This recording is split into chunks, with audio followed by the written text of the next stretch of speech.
Hello everyone, my name is John and I'm from IFA. And it's my pleasure to introduce you to Vinay Abhishek. Vinay Abhishek is a communications professional from Hyderabad and he has been a theatre actor also. And Vinay was an MTV roadie in 2012. And in 25 at 25, Vinay has made an audio play called ASL Please, exploring the memories of accessing internet cafes 25 years ago.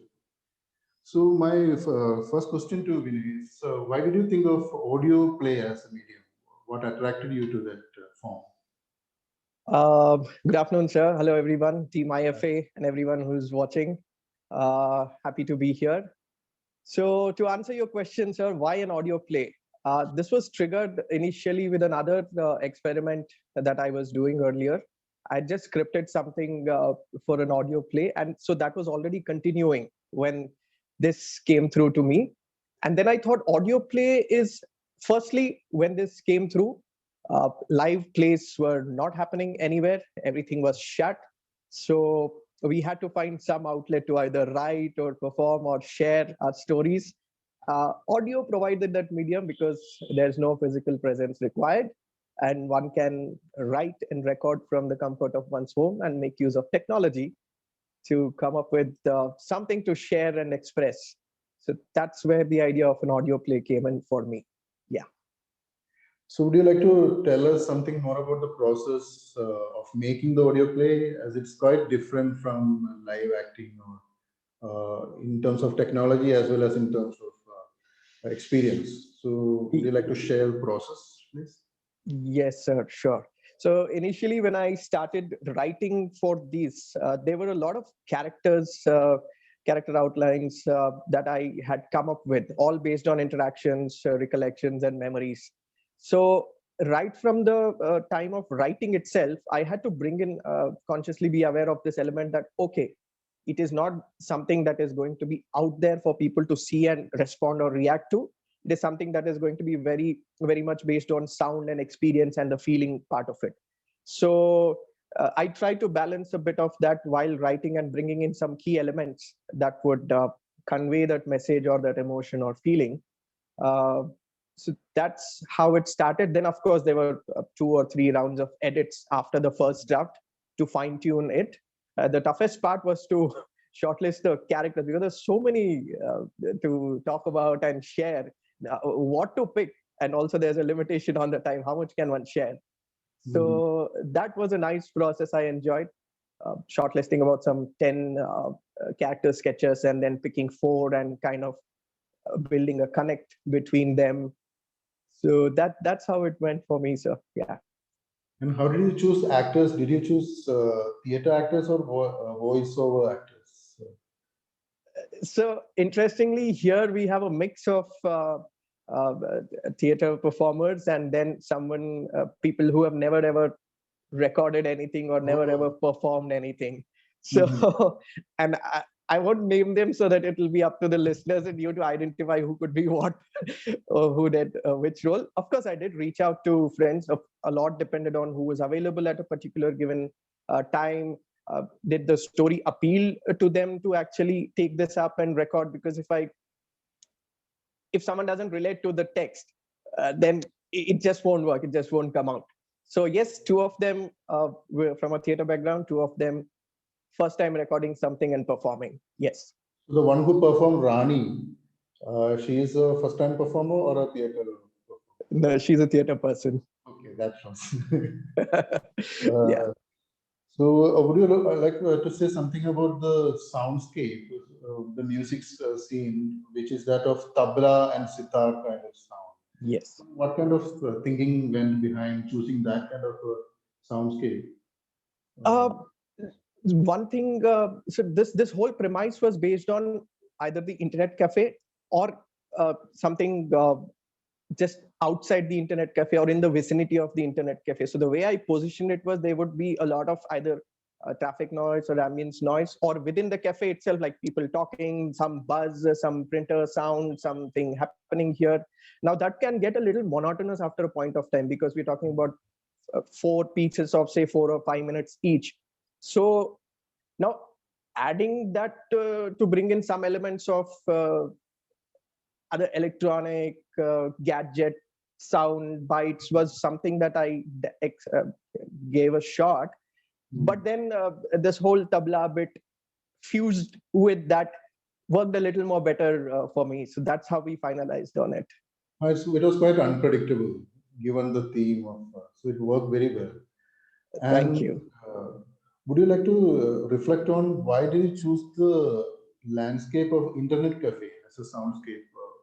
What's your relationship with internet cafes 25 years ago? So yes, sir. When I first read about this project, when I was told about this project, I just took a moment to realize, okay, when was the first time I accessed internet and how? And this is sometime, as I said, around 2000, 2002, when I was just in school. With none of my friends had access to computers at home, so these were the go-to places. They were kind of, you don't know what you might find in. You want to go there because everyone else is going there. It's a whole new world, so you want to explore it.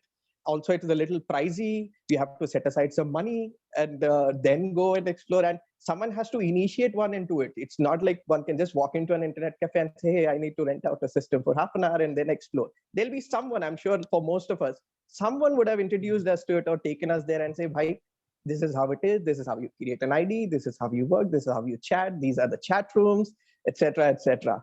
So that was very strong. And when I started talking to people about it, everyone had their own memories of, oh, near our house, this was a cafe. Are, that is something I remember. So it brought out a lot of memories. So it was very strong. And I said, why not? There's so many strong memories associated with one's first time entering an internet cafe or first creating a first Gmail ID. It is all there in our memory. It's just that we don't think about it that often. But so I wanted to revisit those and refresh and bring out those moments and feelings. So I said, okay, this is going to be it. Let's start with this idea. So other than revisiting a technological moment, you're also leading us back to certain kind of emotions, the emotional landscape of that time, because many of us had our first rejections through internet. Or that's something that you Yes, yes, mentioned in your story, yes. receiving e-Rakhi for the first time, which you. Okay, like many of us, we had a share of crushes and Yeah. heartbreaks also. So typing lengthy messages and expressing oneself, which one could not do face to face, or one didn't have the courage to do face to face, and rejections also coming in equal measure via the email. So one particular instance was a Iraqi. So the minute you open an email and you see your crush's name over there, your heart starts pumping, saying, "Arey, what is it gonna be there? Is it what's the message gonna be there?" And you open and there's an Iraqi. So it's a very subtle message and a rejection. So that was hard to take.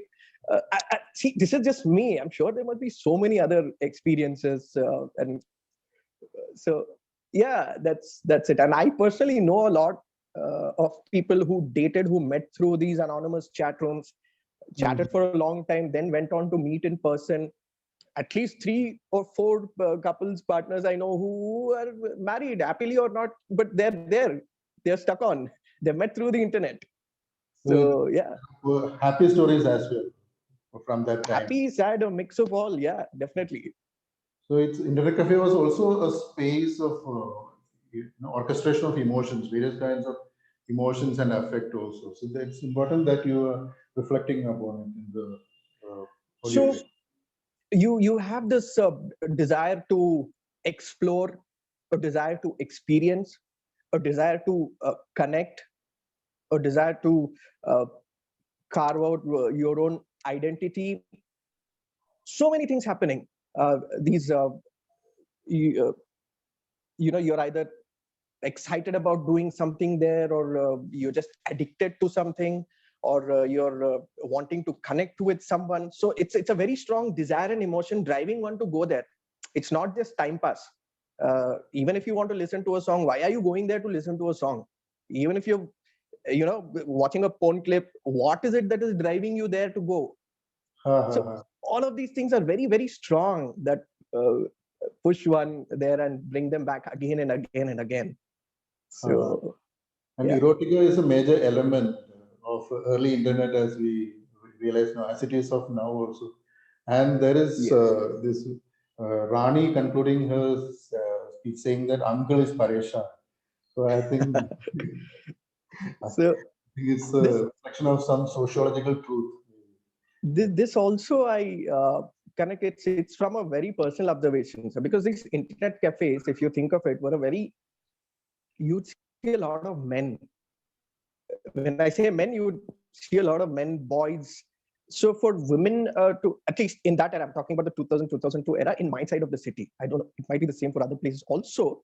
But here we had one a person who was juggling college and who was also managing the show. So imagine just being there, one single young woman surrounded by all sorts of folks, and you're troubleshooting them. Someone's screen freezes when there's a porn clip playing, and they say, Didi, they're embarrassed to ask, but they have no other go.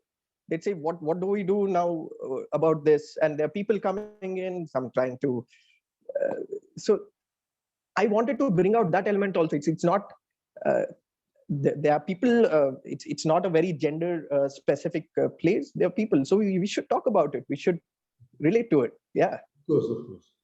And my last question to you, Vinay, is what is the reason for naming it Bharat Cafe? Uh, So this again, it's a subtle reference, but internet in India, of course. Secondly, to it, someone who served in the forces for the country, setting up a cafe, probably thought, okay, the best name that I can come up with is Bharat Cafe. So that is one thing. And the wordplay of Bharat then, Bharat now, and the role of internet in it. I'm sure many of us are aware of how messages are going out, how internet interactions on internet, online presence, online communication is being scrutinized, and sometimes a lot of arm twisting going on. So I try to bring in a very, very subtle reference. It is not to be in your face type, but I thought there should be that element in it. That's why I called it Bharat Cafe. It's a quite thought-provoking way to conclude our conversation. So I invite everyone to listen to Vinay Abhishek's audio play and experience it. A lot to think about it and a lot to enjoy in it as well. Thank you. I hope so. Thank you, sir. Thank you, Team IFA, for this wonderful opportunity. I'm very happy to share my work. Thanks again.